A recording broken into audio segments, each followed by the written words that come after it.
MovieWeb.com. So one of the, one of the things that must be kind of cool about a prequel is you're not necessarily bound to the previous character. So I was curious if you guys see more sequels coming down the line. Do you see a path where your professor kind of merges with the Patrick Stewart version? Yeah, I'd say so. I'd say that seems to make sense. But I'd like to do that near the end of the third movie, because I think what's interesting in movies is watching a character change. Not, I don't want to do it too early in the second or third film, because once you've done that, you basically get the same guy that you've already seen in 4 other movies. And I'd like to show him constantly evolving, personally and socially evolving, not just sort of super heroically evolving. So yeah, there's a lot of stuff to go through. There's a lot of big things for him to deal with. He's got to deal with the fact that he can no longer walk, and he's got to deal with the fact that he's losing his hair somehow. We've got to figure out why he loses his hair.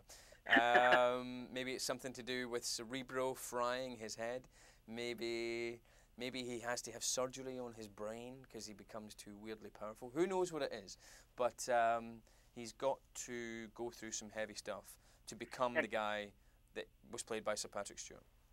Because I was kind of hoping to see more of Cerebro, like actually in this one. Were there things like that you were kind of hoping that we would see in this first one, and that wasn't necessarily saved for the sequel? I was hoping to see 2 things mainly. There's a great image that kind of gets repeated in all the comic books, which is of Professor X sitting in his chair and looking up with both hands at his temples, kind of in a silent scream sometimes, which I love that image, and I really want to make sure we get that in another movie.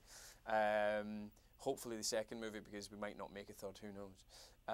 And then the other thing I really wanted to see was a psychic battle. Especially since you've got a movie with 2 psychics in it as well. But we didn't end up doing that. We did have one, but we cut it out the movie because I think we just ran out of time and money.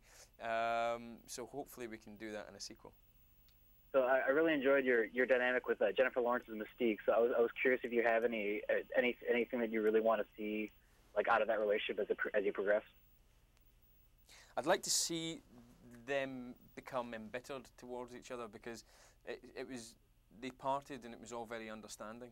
And you know, like Mystique in our movie is, you know, she's like an average teenage girl in a lot of ways, you know what I mean? She's worried about her physical appearance. That's her story arc, really, is her coming to terms with the fact that she looks different, you know?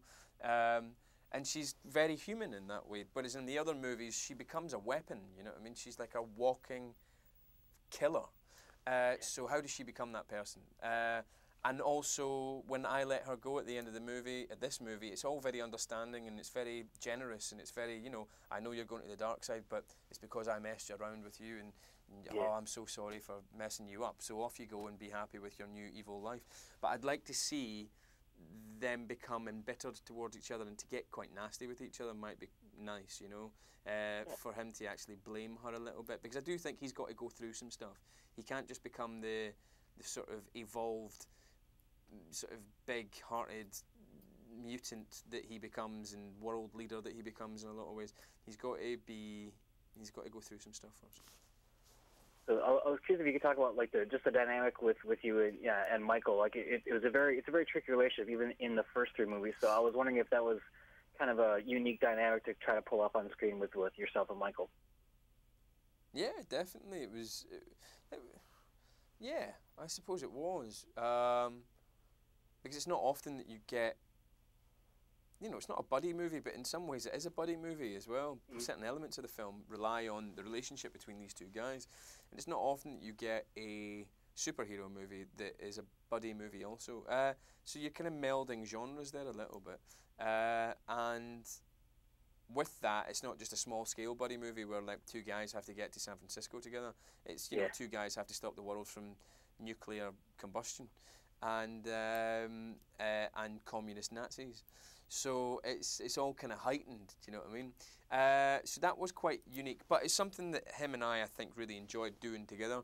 We both share a similar taste, and we both backed each other up a hell of a lot in protecting that relationship and making sure that it didn't just get obscured by, you know, all the razzmatazz, bells and whistles of all the action and the CGI, you know. So like there are several more characters that we have yet to see. I was curious if you have any like possible favorites of who might play like Storm or Cyclops, or anyone you'd like to see kind of join this mutant world? Oh God, I don't know. I mean, growing up, my favourite character was always Gambit, but I don't know if he can make it in because he's been in Wolverine, and I don't know if the timeline works and all that. Sure. I don't know who's next. Who would be next to come in? But maybe Elixir. I think he's called Elixir, isn't he? And he's the guy who can heal people. Maybe he's there and he can try and heal Professor X, but it all goes wrong, and then that's why he loses his hair or something. I don't know. Nice. So this is one of the few superhero movies recently that wasn't actually in 3D. I was curious, like, what your thoughts on like just the 3D, like or just the whole 3D kind of fad is, and do you think 3D might have helped or hurt this movie if it would have been done that way? I think it would have hurt this movie because there's no reason to make it 3D. The things that this movie's got going for it are great action, yes, but great characters, great relationships, a great sense of humour, and I don't think 3D necessarily lends itself to helping those things flourish.